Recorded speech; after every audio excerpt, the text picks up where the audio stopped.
Hey folks, I decided to buy a project car and picked up this classic VW Beetle. It hasn't been running for a couple of years now and it's going to need a bit of work to get it back on the road. And to be honest, this is my first project car. I don't exactly know what I'm doing. But I have already started, so why don't we go inside and see what I've done.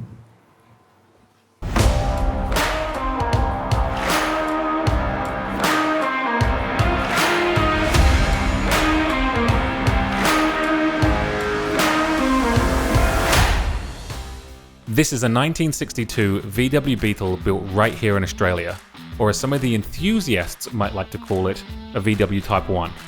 I'm going to be sticking with Beetle, although I am very enthusiastic as we'll be spending a lot of time together.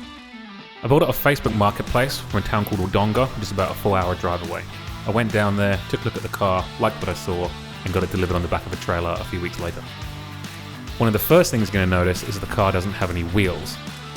I've got the car up on 4 jack stands at the moment. She hadn't been running for a while and is going to need some work. But right now, we're not going to need wheels because we've also got something else missing.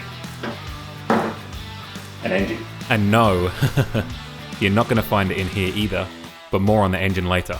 The reason I took the wheels off was to take a look at the brakes, and to my surprise, I found them covered in grease.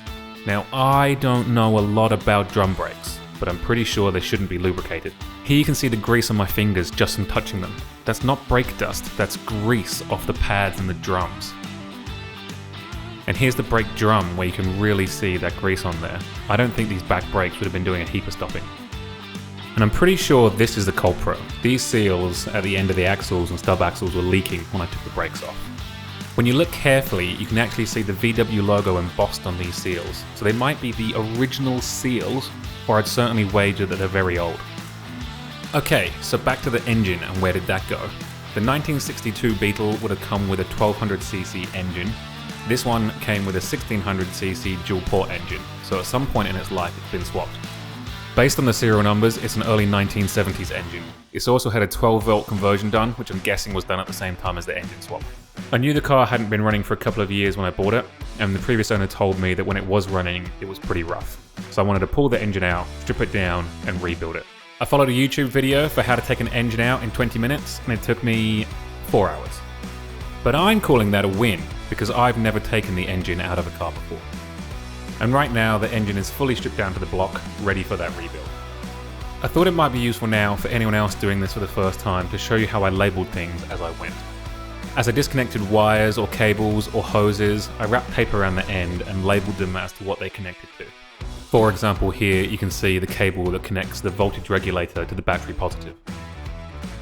I also did a similar thing for the engine parts, but with these you'll find they're pretty oily and tape won't stick. So instead I got a bit of wire, put it through a hole, twisted it together and labelled that. In the case of the pistons here, so I could put them back in the same way, I even labelled which hole faced the rear of the engine. And I kept doing exactly the same thing for all the parts of the engine. Here are the pushrod tubes, I just bundled them together and marked them right. You'll see these are pretty damaged, so they're probably going to get replaced, but it's good to know where they came from anyway, just in case. And here's the same thing again for the cylinders, just numbering which one's which. With the pushrods themselves, you're going to want to keep track of where they came from, so you can put them in exactly the same spot when you put the engine back together. Here, I pushed them into an old piece of polystyrene, where I labelled the front of the engine where the flywheel is, and the back, and that way I know exactly where each one goes. And for the cylinder head bolts, I did pretty much the same thing, but into a cardboard box. This time I also labelled where the top of the engine was, so I knew which row of bolts went where. For the smaller engine parts, I just put them into individual Ziploc bags, labelled what they were, and put them all in a box. Nice and simple. So that's where we're at with the engine. Now let's move on to the electrical. No surprises, the battery in this car was dead, so I needed to use a jump pack to give me power to anything. With the engine out, you need to make sure you connect those 2 battery positive leads, or you're not going to get any power running through the car. For the most part, the electrical wasn't too bad. Most of the issues were just bad grounds caused by surface rust. So the process, as you see with these lights here, was take the part off, clean up the surfaces, put them back together with a good ground, and they'd be working again just fine. While I was here, I put new lens covers on these backlights too. They're cheap from Just Campers, they're easy to fit, and oh boy, what a difference the small things make. Then I turned my attention to the stereo, and this thing has got bass better than brakes. The head unit was working, but I couldn't get any sound to come out. I traced it down to a loose wire connected to the Pioneer amp sitting on top of the subwoofer. I gave it a wiggle, and sound was coming out again. That's probably going to be the easiest thing I'm going to fix on this car. Most of the electrical was easy except for the wipers, which put up more of a fight, or not, as you see here. There were a couple of issues with the wipers. The first was just mechanical. It was just old grease in there, just needed a clean. I took that grease out, put some new grease in, and it was ready for assembly. The second issue was electrical though. Without the wipers attached, I was getting 12 volt from the terminals, but the moment I put the wipers on, I was getting just 2 or 3 volts drawn from them. Barely enough to make them wipe. Oftentimes they wouldn't wipe, and they definitely wouldn't go fast. I was pretty sure these resistors were the issue. These were added as part of the 12 volt conversion and meant to be bringing the 12 volts down to 6 volts for the original motors. I think those resistors had just got old over time and weren't doing what they needed. I had a couple of choices. I could either replace the resistors or I could get rid of them entirely and put a 12 volt armature in the motor. The latter seemed like it would be a little bit less catch-on fiery of an option, so I decided to go with that, and here I am testing it on the bench with a 12 volt DC power supply. Look at it go! And with that fully assembled and back in the car, I chucked some new wiper arms and wiper blades on and they were working again.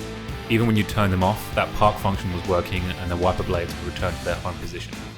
I also got the washer pump working, although I might need to tune exactly where it's firing. Not quite right. With the electrical out the way, let's take a look at the bodywork. As far as I can tell, the car is relatively rust-free. There are some spots at the bottom of the doors, some small bits on some of the seams and around the corners. Around the bonnet's not great. Some replaceable parts like the windows have seen better days, but they still work for now. But around the edges of the boot and the bonnet is where it's really the worst. That's going to need looking at in the future. I'm guessing this isn't an easy job, but that's for future me to worry about. Overall though, I'm pretty happy. There's nothing here that seems like an absolute disaster, and it's a great foundation to work from. But what about the paint, I hear you ask? Well, the paint looks pretty good from afar, but it's far from good. The original colour wasn't yellow, but it was this pistachio green sort of colour you can see here on the dash. The car's been painted while the body was still on. I don't think the windows were removed. It's painted on the outside, but not on the inside. And there's still a few places around the car you can see that original colour. It's not been done well at all, and will need a respray in the future, but I do love the yellow colour. As we're looking at the dash, here's a new glove box I put in. This was a quick 10-minute job. The old one had got wet and rotted out, but as I said, small things make a big difference. And I don't think that's the original fuel gauge. And does that say Marine Tech? Is this a car or a boat? Sticking to the interior and paint though, the previous owner did spray the floors, so they're looking pretty good. He also sprayed the same in the bonnet, or the frunk, or the trunk. What do we call that? That's looking pretty neat too. And that brings us to the rest of the interior. We've got this great factory finish red vinyl color here. Don't you just love it? I do not, and I think we'll be swapped for something more modern in the future. We're not going for a perfect restoration here. But also, you can see the headliner. That has definitely seen better days. That's going to need to be torn down and replaced for sure. But hey, the visors still work. That's pretty good. It gets sunny here in Australia.